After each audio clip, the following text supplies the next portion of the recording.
Hello guys, ഇന്ന് duty കഴിഞ്ഞ് പുറത്തിറങ്ങിയപ്പോൾ ബുർജ് ഖലീഫയുടെ താഴത്തുള്ള വാട്ടർ ഫൗണ്ടൻ കംപ്ലീറ്റ് ക്ലോസ് ചെയ്തിട്ടുണ്ട് കേട്ടോ. അപ്പോൾ ഇത് അറിയാതെ ഒരുപാട് ആൾക്കാർ വരുന്നുണ്ട് കാര്യത്തിൽ ഇവിടെ കാണാൻ പറ്റില്ല, കംപ്ലീറ്റ് ഇപ്പോൾ ക്ലോസ് ചെയ്തിട്ടുണ്ട്.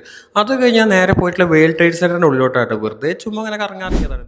ആൻഡ്രൂർ കുഞ്ഞപ്പൻ ഈ ഓഫറിന് ഇത് കണ്ടപ്പോൾ നേരെ ഉള്ളിലോട്ട് കയറിയപ്പോൾ ഒരു ലോകം തന്നെ ഫസ്റ്റ് ആയിട്ട് അതിൻ്റെ ഉള്ളിലോട്ട് വരുന്നത്. എന്തൊക്കെ ഐറ്റം സാധനങ്ങളാണ്, പെർഫ്യൂം ആണെങ്കിൽ പെർഫ്യൂം, അതല്ല അതിൻ്റെ അപ്പുറം. ഇത് കണ്ടപ്പോൾ നിങ്ങൾക്ക് വല്ല അവാർഡ് കിട്ടിയാൽ നല്ല ബ്ലോഗർക്കുള്ള ചെങ്ങായിമാരത് പെർഫ്യൂമാണ്.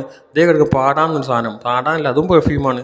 അങ്ങനെ എന്തൊക്കെ സാധനം അതിൻ്റെ ഉള്ളിൽ ഉള്ളത് നമ്മൾ ആദ്യമായിട്ട് കാണുന്നുണ്ട്. നമുക്കൊരു കൗതുകം എന്ന് പറയൊക്കെ ആവശ്യമുള്ള സാധനങ്ങളുണ്ട്. ബ്രാൻഡഡ് ആയിട്ടുള്ള ഐറ്റംസ്, നല്ല ലോ പ്രൈസിനായിട്ടുള്ള അതിൽ നല്ല ഷൂവും കാര്യങ്ങളൊക്കെ ഉണ്ട്. അതൊക്കെ കഴിഞ്ഞ ശേഷം നേരെ പുറത്തിറങ്ങിയപ്പോൾ ഒടുക്കത്തെ ചൂട്. അപ്പത്തുണ്ട് യാ അല്ലാ എന്ന് പറഞ്ഞേക്കും ലൈഫ് ഗാർബേജിൻ്റെ വെള്ളം കൊടുക്കണം. ഒന്നും നോക്കില്ല, ഒരു ഗ്ലാസ് വാങ്ങി ഞാനും കുടിച്ചു. അൽഹംദുലില്ലാ. റൂമിൽ ചെന്നപ്പോൾ ചെക്ക നാട്ടിൽ പോലുള്ള പെട്ടികെട്ടിൽ നമ്മൾ ഏൽപ്പിച്ച്. ഒന്നും നോക്കില്ല, അത് കളറാക്കിയിട്ടുണ്ട്, ഇത് ചറപറാന്ന് അറേഞ്ച് ചെയ്താണ് കൊടുത്ത്. ഇനി അവർ നാളെ നാട്ടിലോട്ട് പറഞ്ഞയക്കാളാണ്. ഇനിയിപ്പോൾ നമ്മളൊക്കെ ഇതേപോലെ എന്നാ പെട്ടിയും കെട്ടി പോകുന്നൊരു ഐഡിയ ഇല്ല. എന്തായാലും ഇൻഷാ അല്ലാ ഫോളോ ചെയ്ത അടുത്ത വീഡിയോയിൽ കാണാം.